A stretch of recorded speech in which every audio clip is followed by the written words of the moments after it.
Welcome to SSG Law Academy. Ceremonies of Hindu marriage. Ceremonies of marriage एक बहुत ही famous कहावत है कि यूनियन तो बनती हैं, जोड़ियाँ बनती हैं आसमान में और उनका सेलिब्रेशन होता है ज़मीन पे, और उस सेलिब्रेशन को ही सेरेमनी बोला गया है. सेलिब्रेशन कम एक गार्लैंड से भी हो सकता है. सेरेमनीज 2 करोड़ की भी हो सकती है, बड़ी बिग फैट वेडिंग भी हो सकती है. तो सेरेमनी कुछ भी हो सकता है. ठीक है, तो ये क्वेश्चन अराइज हुआ कि क्या सेरेमनीज इम्पॉर्टेंट है कि नहीं, और वो किस चीज़ में डिफाइन है. तो section 7 of Hindu marriage act 1955 में आप आ जाओ. हिंदू मैरिज एक्ट 1955 में सेरेमनीज ऑफ हिंदू मैरिज की बात की गई है. ठीक है, जो बात करता है A Hindu marriage may be solemnized in accordance with the customary rites and ceremonies of either party thereto. Hindu marriage जो है वो सोलमनाइज का मतलब सेलिब्रेट, सेरेमनीज को फॉलो करना होता है. वो किसी भी तरीके से, हस्बैंड अपने यहाँ के रिचुअल्स फॉलो कर दे, वाइफ अपने यहाँ के रिचुअल फॉलो कर दे, किसी भी पार्टी से रिचुअल्स फॉलो हो गए, सेलिब्रेशन हो गया, मैरिज सोलमनाइज्ड हो गई, काउंट मानी जाएगी.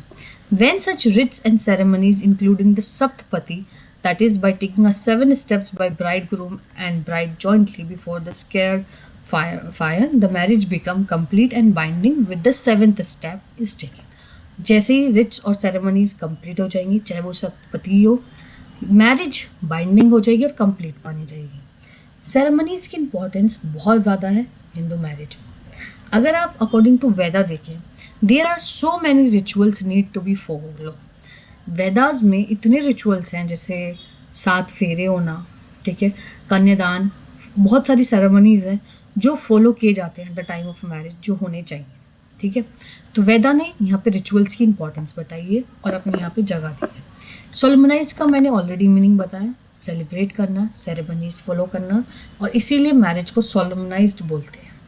अब वो रिचुअल्स क्या हों, प्रिस्क्राइब बाय लॉ हों. लॉ ने तो सप्तपति बना दिया, 7 स्टेप्स ही बता दिए, इतने भी चल जाएंगे, या दोनों में से कोई भी पार्टी के यहाँ के रिचुअल्स हो वो फॉलो होते हो, वो भी ये माना जाएगा.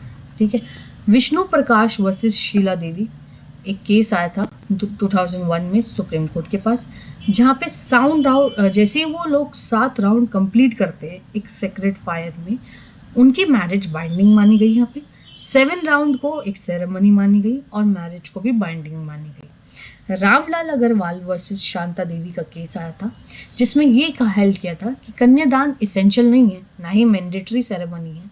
अगर 7 स्टेप भी ले लिए तो वो मैरिज सेरेमनी जो है वो बाइंडिंग है. अगर कन्यादान नहीं भी हुआ है तो भी मैरिज बाइंडिंग है.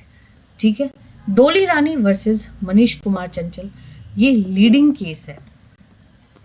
लीडिंग केस बोलो या फंडामेंटल केस बोलो, वो है अगर सेरेमनीज नहीं हुई तो रजिस्ट्रेशन नहीं होगा. सेरेमनीज इतनी इम्पॉर्टेंट है हिंदू मैरिज में होना कि उससे ही मैरिज जो है वो रजिस्टर्ड हो रही है, उससे ही मैरिज जो है वो बाइंडिंग हो रही है.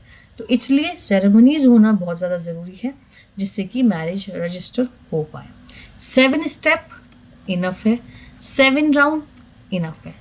किसी भी तरीके से, even in exchange of garland, जैसे आप सनातन धर्म में तो गार्लैंड ही एक्सचेंज होती है, तो भी वो मैरिज सोलमनाइज कहलाई जाती है. डोली रानी रजिस्ट्रेशन ऑफ मैरिज के लिए बहुत इंपॉर्टेंट केस है. Thank you.